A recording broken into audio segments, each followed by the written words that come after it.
Hi guys and welcome back to the channel. Today I've got two replays in the Russian tier 8 medium tank, the T-44. Now this is a tank that actually got buffed a wee while ago, or should I say back in May, and really what did they change to it? Well, they just literally gave it 212 pen. They buffed all the stock guns as well to make them have like 190 pen instead of 175, but they gave this 212 pen instead of 201 pen. That was the change they gave to the T-44. So we ended up just playing it, and we had some pretty nice games in it, which you're going to see for your faces right here. And the T-44 is one of those that is a classic. It's just a classic tank. It's like the Tiger II at tier 8, right? It's like the Pershing. They're just sort of the classic tanks that have been in the game for ages, and they sort of do a steady Eddie job of being pretty decent. And that's what the T-44 does. It's got 7 degrees of gun depression. You know, it has pretty decent mobility for it. It's got pretty decent camo. The gun handling on the T-44 is, to be honest, very un-Soviet-like in the fact that it's actually pretty accurate, which is nice, because obviously a lot of the Russian tanks have, like, yeah, poor accuracy, and they just say, no, I'm going to miss everything. This T-44, though, you know, it's got 2.3 second aim time, 0.35 accuracy, which isn't too bad. You've got not a great shell velocity at 880 on the standard AP, but 1100 on the premium APCR, which is pretty good. You've got a pretty good rate of fire with having 7.5 second base reload, which, as you're saying here, or should I say, as you're seeing here, is a 5.5 second reload, which is quite nice. You've got 250 alpha. Now you've got 212 pen, which is a lot better than it used to be, because back in the day, it was like, what? I think it was 190 back in the day, after the first sets of buffs and stuff like that, and then they buffed it to 201, and now it's 212, and then you've got 247 pen on the APCR, which is good enough to go through most things you're going to see, which is fine. And with 7 degrees of gun depression, which is again very un-Soviet-like, you can work a ridgeline, as you're seeing here on Prokhorovka. And because you've got 380 meters view range, if you kit it out with Born Leader, coated optics, that sort of thing, you will be able to get a decent amount of view range, and thus you will be able to get a decent amount of spotting on maps like Mali and Proc.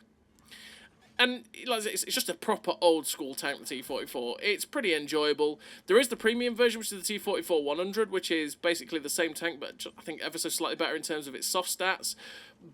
So if you wanted a premium version of that, you're basically watching, you know, the same tank, but just it looks slightly different because it doesn't have any side skirts.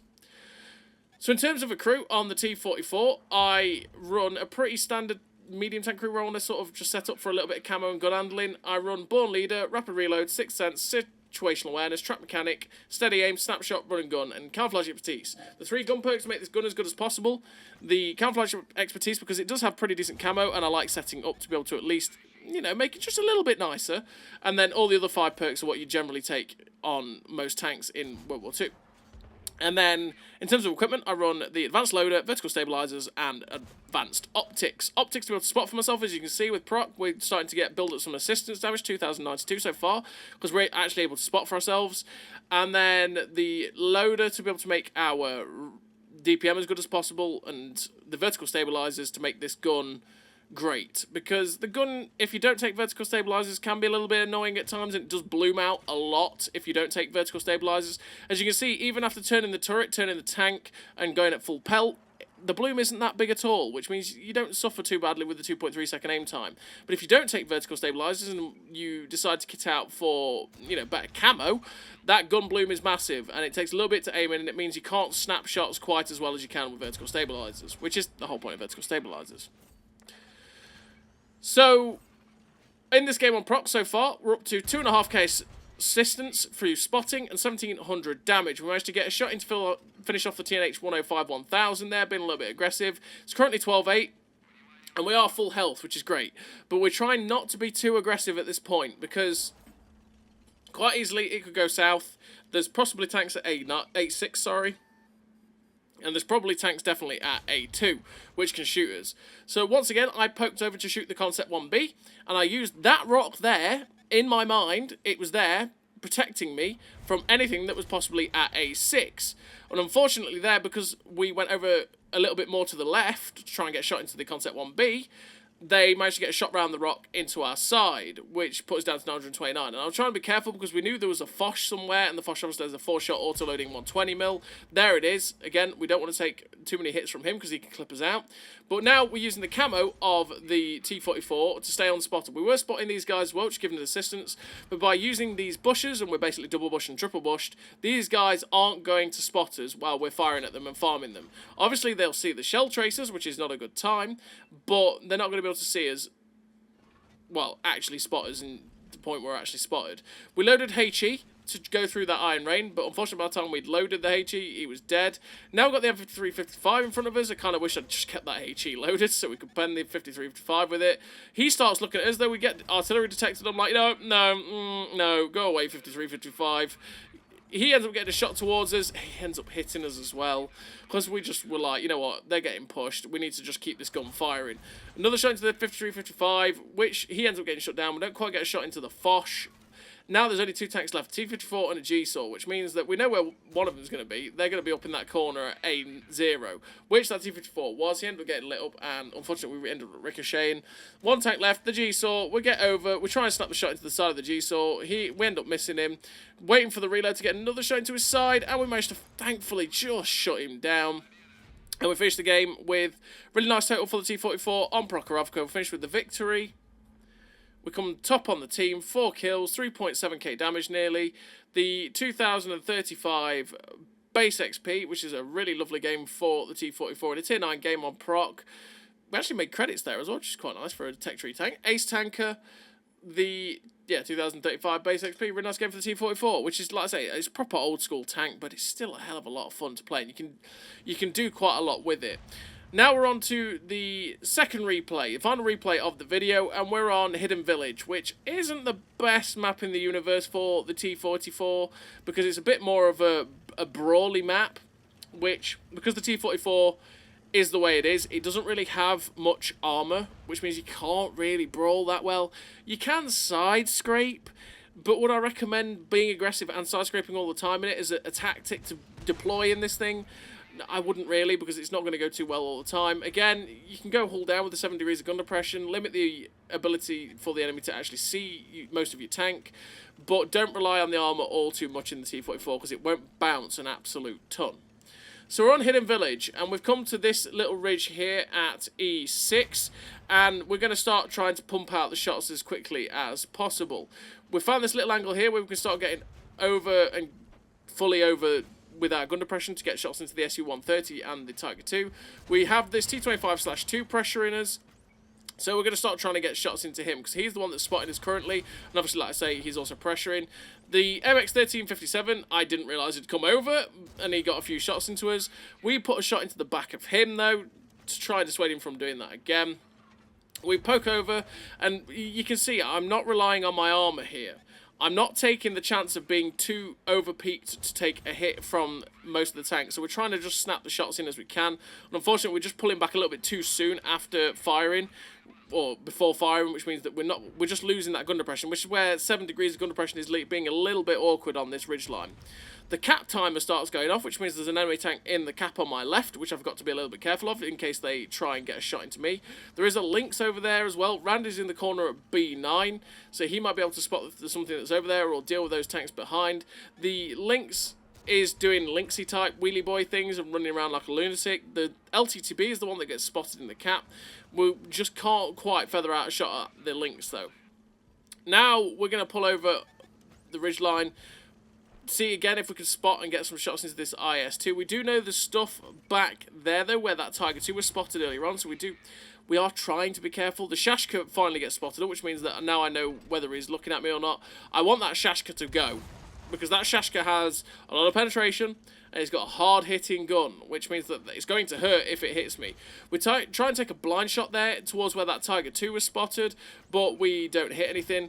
We try and get a shot into the AMX-1357, sorry, but unfortunately we end up missing.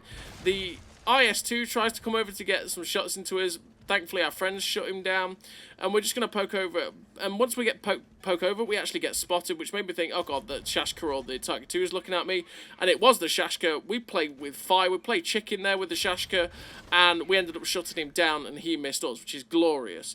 We do take a hit though that only tracks us, which makes me think, okay, that Tiger 2 is still back there, but because we know it fired, we're going to take the chance to try and get shot into the LTTB. It doesn't quite happen, so we're going to try and look over and see if we can possibly get a cheeky shot into the Super Hellcat.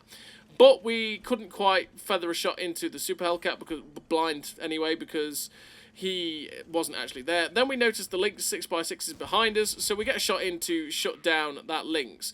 We just looked at our minimap and was like, hang on a minute, there's a light tank behind us. Oh, I'm not having that, and we get rid of him. The Super Hellcat's now being pushed by Randy, so I'm kind of hoping that he drives out in front of my gun, which is exactly what happens. But unfortunately, there's a really annoying piece of destructible cover, so we actually just get rid of it. I decided I'm either going to hit him or I'm going to destroy the destructible cover. Either way, it's a win-win for me. Randy's having to be careful, though, because of the tanks that are sitting at J8, J9. He's having to be careful of that because, well, yeah, they could kill him quite easily, and he's not really going to spot them too easily either.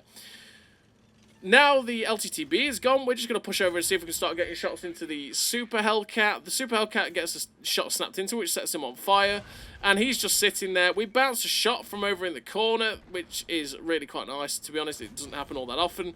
We shut down the Super Hellcat, and now we know that we're safe from the left. We're going to push round as quickly as possible to get towards the bamboo over here, so we're not going to get shot by the Barask if he gives us the chance. And this way we can try and get under the gun line here as well of the guys that are at H6 and start getting flanking shots into them as they're worrying about my heavy tank. So we come round, get a shot snapped into the Tiger 1 A18 there, which is the Czech Tiger with the autoloader. We get a shot in to shut down the Barracuda there, 2 in 2 shots. And now we've got the back end of this M48A2. We get a tracking shot into him, so if anyone shoots him, we might get assistance. And then we get a shot into the back end of this AMX 1357, because he is nearly, well, he is low health, so we could try and knock him down to get a kill. And you always try and get guns out of the game, but he ends up getting shut down by our 65T. We get another shot into the track here to keep this pattern tracked, and it's at this point where I'm like, yeah, okay, this guy's definitely AFK. So we shut down the AFK M48A2. The Barask is properly running away, so we're not going to get anywhere near him. So I decided to ignore the Barask, and we're going after the Jagdpanther 2, which we can get a shot into his rear end. We're on 6 kills, we secured the top gun, thinking, please let me get this kill, come on, I want these 7 kills, and we managed to shut down that Jagdpanther 2, get our 7th kill of the game, and we're on for a Radleys at this point, and we're 4.7k damage and 1400 assistance. So what we're going to do is we are going to go chasing after the Barask, who has gone towards the village, with 2 TDs chasing after him, so I'm kind of hopeful that I might be able to get somewhere near him. And we are capping as well, so, I mean, at this point, we've won the game. And unfortunately, the Barask is an idiot and ends up drowning himself, and we finished the game with 4.7k damage, 1400 assistance, the victory, 7 kills, like I say, that's the Devastator medal. If we switch, the Devastator medal, the Ace Tanker, the High Caliber, the Top Gun, 2.2k base XP, a really nice game for the T-44, which is, honestly, it's a really solid tech tree tank. It's an old school tank, and you can really do quite well with it. So as always, everybody, thank you very much for watching. I'll see you next time.